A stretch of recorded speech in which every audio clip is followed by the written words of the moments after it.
საქართველოს მასშტაბით საბაჟო გამშვებ პუნქტებსა და გაფორმების ეკონომიკურ ზონებში უსაფრთხოების კონტროლს კინოლოგ ოფიცრებთან ერთად 43 სამსახურებრივი ძაღლი ახორციელებს. Როგორ ხდება საქართველოს ეკონომიკური საზღვრების დაცვა? რა აკრძალული საქონლის ძებნა აღმოჩენაზე არიან გაწვრთნილი მებაჟე ოფიცრების ერთგული მეკობრები და სწავლების რა ეტაპს გადიან ამ და სხვა თემაზე სასაუბროთ შემოსავლების სამსახურთან ბიზნეს პარტნიორის ყოველკვირეული რუბრიკის სტუმარია სანდრო ხუთიშვილი, საბაჟო დეპარტამენტის უფროსი კინოლოგ ინსტრუქტორი. მოგესალმები, ძალიან დიდი მადლობა გაცემაშტუმრობისთვის. საკმაოდ საინტერესო თემაზე უნდა ვისაუბროთ ჩემი აზრით. ამიტომ მარტივად რომ ავუხსნათ მაყურებელსაც და დავუშვათ ჩვენც რო გაგვიატყოთ ეს საუბარი, ვინ არიან კინოლოგ ოფიცრები? ამით დავიწყოთ ჩვენი საუბარი. ანუ რა ფუნქციით ხართ თქვენ აღჭურვილები და რას აკეთებთ საბაჟოზე, სადაც თვითონ ჩვენ გვაქვს შეხება, როდესაც გადავდივართ დავუშვათ საზღვრის ერთი მხრიდან მეორე მხარეს, როდესაც ჩამოვდივართ, როდესაც ჩამოგვაქვს ტვირთი ან გადაგვაქვს და შემდგომ. მოგესალმებით, მადლობა მოწვევისთვის. კინოლოგ ოფიცერი არის საბაჟო დეპარტამენტის თანამშრომელი, რომელიც ახორციელებს საბაჟო კონტროლს სპეციალურად გაწვრთნილი ძაღლის მეშვეობით.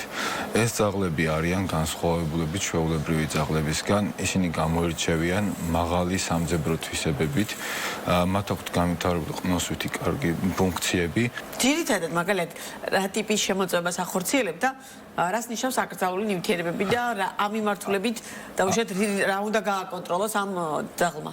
აკრძალულ ნივთიერებებს მიეკუთვნება მაგალითად ნარკოტიკული საშუალებები, ფსიქოტროპული ნივთიერებები, ასევე თამბაქოს ნაწარმი.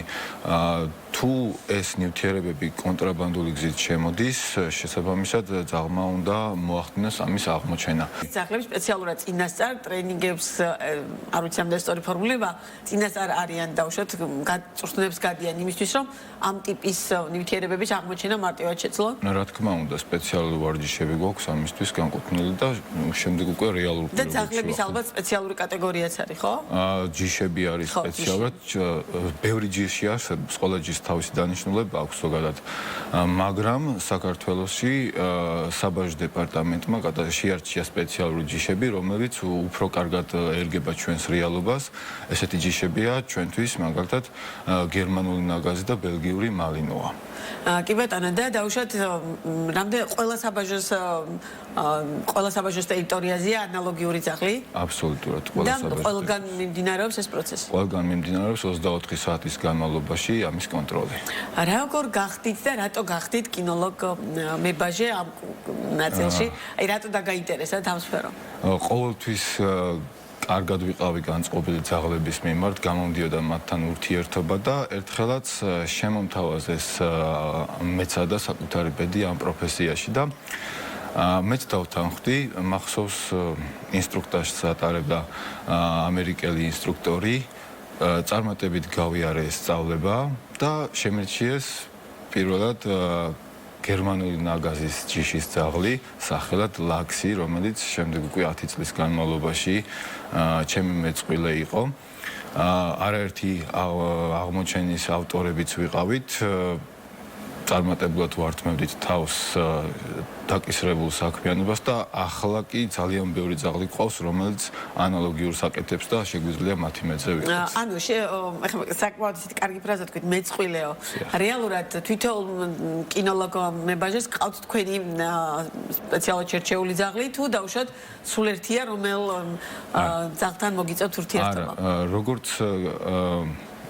ყველა ადამიანი, ასევე ძაღლებიც განსხვავდებიან ხასიათების მიხედვით და სპეციალურად. ჩვენ ვუყურებთ კადრებს, საკმაოდ საინტერესო როგორ აკეთებენ, დავუშვათ როგორ ცდილობენ ამის შემოწმებას და ძალიან ისეთია კარგი საყურებელია ეს მასალა. დიახ, გეთანხმებით, ზუსტად, ანუ ეს მეწყვილე იმას ნიშნავს, რომ კარგად უნდა შეეფერებოდეს შენს ძაღლს ხასიათით, ისიც შესაბამისად უნდა შეგეფერებოდეს და შესაბამისად ვიღებთ იმ სურათს, რომ იდეალურად ვახორციელებთ შემდეგ უკვე ამ კონტროლს.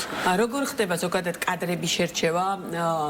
ის ადამიანები რა პრინციპით ირჩევიან, ვინც დავუშვათ თქვენი კოლეგები ხდებიან, არა ამ შემთხვევაში ადამიანებს ვლაპარაკობ კინოლოგ მებაჟებზე და არა დავუშვათ ძაღლებზე. დიახ, რა თქმა უნდა, ისინი გადიან ბევრ ეტაპს შერჩევით. ეს არის პრაქტიკული, თეორიული და აუცილებელი მოთხოვნა არის ოღონდ რომ უნდა ჰქონდეს დამთავრებული უმაღლესი. უმაღლესი განათლება უნდა ჰქონდეს. კი ბატონო, რეალურად შეგვიძლია თქვათ, რომ საქართველოს საზღვრები, საბაჟო სივრცეები რეალურად დაცულია აკრძალული ნივთიერებების და აკრძალული პროდუქტების შემოტანისგან, სწორედ და ამაში აი ის სამსახური, რომელსაც ახლა თქვენ წარმოადგენთ, თავის დიდი წვლილი აქვს. დიახ, რა თქმა უნდა, გეთანხმებით, ყველა ნებისმიერი ძლიერი სახელმწიფოს მნიშვნელოვანი ნაწილია, რომ მისი საზღვრები იყოს მაქსიმალურად დაცული და ჩვენც არ ვართ გამონაკლისები, მაქსიმალურად ვცდილობთ აღმოფხვრათ ყველანაირი სამართალდარღვევა 24 საათის განმავლობაში ვახორციელებთ ამ კონტროლს და მიმაჩნია, რომ წარმატებით ვართ მე თავს. სტატისტიკა რას აჩვენებს? რეალურად რამდენად სტატისტიკურად, მაგალითად ყოველდღიურად, ყოველთვიურად თუ როგორი რა პრინციპით არის აღრიცხული, არ ვიცი, გამოვლენა როგორ ხდება დარღვევების და რამდენად დიდია ამ დარღვევების რაოდენობა ერთი დავუშვათ იმასთან შედარებით, რაც იყო წინა წლების განმავლობაში ან წინა პერიოდებს რომ შევატაროთ ეს მაჩვენებლები. სტატისტიკას რაც შეეხება, ბოლოს რომ გადავხედეთ, 3 წლის განმავლობაში იყო 52 აღმოჩენა გაკეთებული ამ სამსახურებრივი ძაღლების მეშვეობით. ალბათ ცოტაა. არა. ცოტა არ არის 52 საკმაოდ ბევრია. აქედან თამბაქოს აღმოჩენა იყო 19, დანარჩენი კი ნარკოტიკული საშუალებები. ანუ მაინც შეიძლება ითქვას, რომ კონტრაბანდულ ნაწილს და ამ ტიპის არა სამართლებრივ დარღვევებს მაინც მისდევენ ადამიანები. გააჩნია რომელ საბაჟო გამშვებ პუნქტებს ავიღებთ. თუ ავიღებთ მაგალითად სარფის საბაჟო გამშვებ პუნქტს, იქ უფრო მეტია ხოლმე აღმოჩენა და ბოლო წლების განმავლობაში ძალიან მოიმატა, იმიტომ რომ იდეალურად მომზადებული ძაღლი გაუშვით იქ და შესაბამისად მაგასაც გააჩნია. კი ბატონო, ჩვენი საუბრის ბოლოს ძალიან საინტერესოა თვითონ ეს ძაღლები, ეხლა რამდენი მე ვახსენე რომ სადღაც 53-ია, ხო? 53. დავუშვათ აი ის რომ სრულად მოახდინოთ შემოწმება და არც ერთი არაკანონიერი ტვირთი არ გაგეპაროთ, აი ამისთვის რა რაოდენობის დავუშვათ ძაღლი გჭირდებათ? ну ზოგადად რაც მეტი მით უკეთესი, იმიტომ რომ ძაღლიც ცოცხალი ორგანიზმია და მასაც სჭირდება დასვენება და 24 საათის განმავლობაში რთულია აკეთოს ის, შეიძლება რაც არ სიამოვნებს. ჩვენ ვცდილობთ მაქსიმალურად რომ ეს დატვირთვა მისთვის იყოს სასიამოვნო. შესაბამისად თუ გავასამაგებთ რაოდენობას, ალბათ უფრო უკეთესი იქნება და რაც იგივე. მოქალაქეები როგორ ხვდებიან ხოლმე, როდესაც მიდის დავუშვათ ეს ძაღლი შემოწმებისას, აი როგორია მათთან ურთიერთობა და აქ ძალიან დიდი მნიშვნელობა აქვს თავად უსაფრთხოების ნაწილსაც, ხო? რა თქმა უნდა, ჩვენი ძაღლები არიან ძალიან სოციალურები, უყვართ ადამიანები, არ არიან აგრესიულები მათზე, შესაბამისად მოქალაქეების უსაფრთხოება არ ირღვევა ამ შემთხვევაში. ხოლო რაც შეეხება როგორ ხვდებიან ისინი, ძირითად შემთხვევაში არ აქვთ პრობლემა, ჩვეულებრივად ვამოწმებთ მათ. კი ბატონო, კიდევ ერთი ძალიან მნიშვნელოვანი ნაწილია ჩვენი საუბრის ბოლოს შევაჯამოთ ერთგვარად.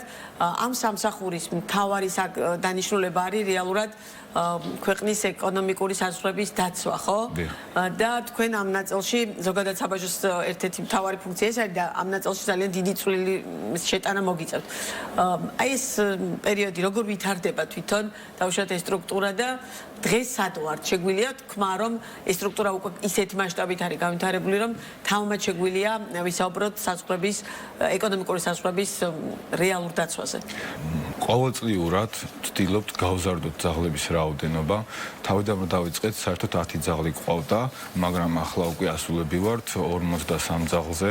ემატება სპეციალური მოთავსების ვოლიერები, ასევე სავარჯიშო მოედნები, ახლაც მიმდინარეობს საწვრთნელ ბაზაზე ახალი ვოლიერების დამატება, ასევე მოედნების დამატება, სადაც შევძლებთ ამ ძაღლების მომზადებას. შესაბამისად, ვფიქრობ, რომ კარგად მიმდინარეობს ყველაფერი და მომავალში კიდევ უფრო გაიზრდება მათი რაოდენობაც. ძალიან დიდი მადლობა საინტერესო საუბრისთვის, წარმატებებს გისურვებთ.